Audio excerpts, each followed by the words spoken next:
Hey folks, Dan Frio here with your closing bell for August 8th, 2024. So mortgage rates inched up a little bit more, but the stock market just killed it today. The Dow Jones and everything else just hits, I don't know if these are record highs, but they're up there pretty big.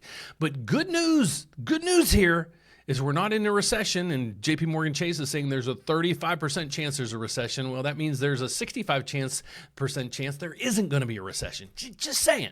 So then Jeremy Siegel, he came out on Monday and he said the Fed needs an emergency rate cut because the markets are crashing and the Fed needs to do something. Well, good thing they didn't listen to him, because the big culprit right now is this. The national deficit just went over $35 trillion. And why is this a big concern to especially home buyers and in people that are looking at the equity markets? Well, let's get over to Rick Santelli. There was a huge bond auction today, and investors are just running out of money, or I guess running out of patience of buying all the national debt that we have. So Rick, take it away and give us some context of what the national debt is and how it's affecting all these rates out here right now. So he gets to that in the latter part of this interview. So bear with it and he'll get there. Take it away, Rick. Break away for a moment, get the results of that 30-year bond auction top of the hour. A little bit of an echo of yesterday. It's sending yields higher across the board. Rick Santelli, what happened? It's a big echo to yesterday. I'll tell you what happened. Back-to-back 3 basis point tails. Not good. That's a pricing phrase, which means higher yield means lower prices. And the yield for the when issued market, well, it's significantly higher than where the lower than where the market clears. So this auction came in at 4.314, 3 basis. Okay, so you really have to pay real close attention because he'll lose you. But he kind of summarizes it at the end. So he goes off on a lot of numbers. Bear with that. At the end of this, he's going to explain to you exactly what's what. So sorry about the interruption. Points higher than the when issued market, which is trading basically 4.284. That tailing means pricing was on the soft side. That's the biggest reason I gave it a D as in dog. An even worse auction than yesterday's D plus and 10s. What do they have in common? They're first runs, meaning they're not reopened issues. We'll reopen these issues today and yesterday's 10 and 30 2 more times. And those become actually a little less aggressive sometimes. So the primary auction counts the most. Very weak on long-dated maturities. And I think that if you look at the intraday of 30s, intraday of 10s, look at all yields, you can see they're moving to the upside. And it isn't only because the auction wasn't good, it's because it was the last auction and 2 out of 3 weren't good. So $125 billion in supply for the refunding is done. And very quickly, I told you the yield and the grade, but I'll hit some of the biggest metrics on the direct bidders, okay, pension funds, hedge funds, they were at 15.5%. That's the lowest participation since February of this year. Dealers, they took a big amount because investors didn't take an aggressive big chunk, 19.2.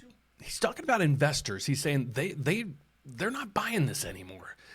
So it's got to be moved over to different platforms, and as it moves over, the yields have to go higher for investors to buy it. That basically summarizes what he's talking about, but I'll let him keep going. 2%. That's the biggest chunk primary dealers were left with on the buffet table since November of last year. Now, it doesn't mean that every auction is going to be poor, and this doesn't mean that yields only can go up, but this gives us a sense of after Monday's rout, it seems as though the buyers are scarce for the long maturities, mostly in view of what Steve was talking about. Politics, it's an election year, and believe me, debt deficits and servicing debt at $1 trillion is going to be an ongoing story. So the focus of that political camera is going to be on debt, and that's why these auctions matter. Indeed. At least stocks are holding up better this time around. Yesterday, we immediately saw the Dow give up about a 500-point gain, and today it's still hanging on to its rally. Rick, for now, thanks. Good news is good news today. I think that's what it is. Okay, jobless claims, the revision was at 250, but they came in lower. All the yields popped. Equities are in the green, and I think today, as yields move up, it isn't necessarily a poison pill for stocks, at least not today. It's a great point, and also a reminder, Rick, thank you, that if we start having weak economy and all of a sudden the fiscal worries come to it's kind of like a double whammy, but when we're still growing, everything's hunky-dory. Rick, we appreciate it, Rick Santelli.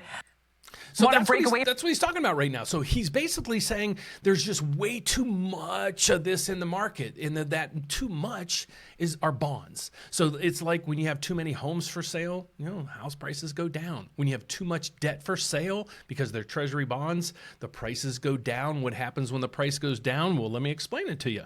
Right over through here, here's how I track mortgage rates. Okay, so it's a mortgage-backed security. It's called the MBS right up through there. We switched over to the 5.5 because Matt Graham, who owns this whole system, he's the one that educated me yesterday and said, Dan, use the 5.5, you have more accuracy. So what we're seeing right now in the markets, we have the MBSs down 12 ticks. When the price, as Rick was saying, as the price of bonds go down, the yields go up. So he was saying, he basically mentioned that in there. He said the yields are up. That means prices are down, folks. So that's what you're seeing right through here. So that's why we saw mortgage rates up a little bit today. It wasn't catastrophic like it was yesterday. What happened yesterday, we had that first chunk of debt hitting the markets, and it was just a bad auction. So he gave this one another D, but at least with the stock market didn't give back all its gains from yesterday. So that's what we're seeing right through there. You're also seeing the stock market is doing fantastic right up through here. You see the Dow Jones and everything. Let's get to that in 1 second. You see the Dow Jones up over 600 points.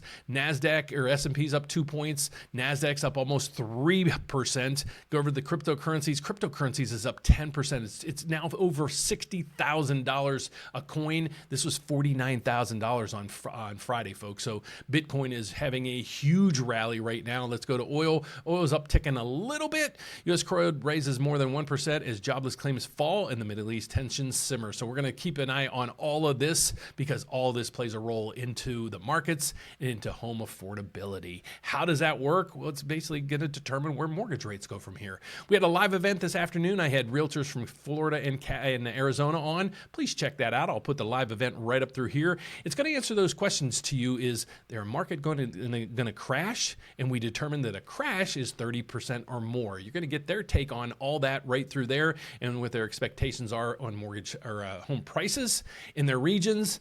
And then we just talk about the new compensation rules for realtors. So if you're in their market to buy your first house, very informative video or live event to watch up through there. So that's the report right now. If you're out there and you're trying to see, is it a good time to refinance? Maybe I bought my house and the rate's 8%. Can I refinance? Well, let us know. If you're looking to buy that first house or maybe your first investment property, I'd love to help you. Who am I? Well, I'm just a mortgage guy on the web, and I work for ServBank. ServBank is one of the top 10 loan servicers in the whole country, so we're a pretty darn big company, and we're also one of the country's largest brokers. So we have access to up to 50 different banks' programs and rates, and so we're able to offer you a one application, one credit pool, and we're going to give you a quote, or basically we'll give you the best quote that we can find you using up to 50 different lenders. So check it out. If you want to check out more about us, go to therateupdate.com. That's our website. Fill out the application right there if you want to look into refinancing or buying your first house. But if you're looking to buy that first house, the first step I want you to do before you click that button is check the grants. You might find a grant that fits your needs, and they go up to about $7,500 right now. So check that out before you do anything. Or if you'd rather just call us, you can do that too. Just scroll down to the bottom of our website, and you're going to see all that information right through here. Our 800 number is 844-775-5626, or you can reach me by email at dan@therateupdate.com.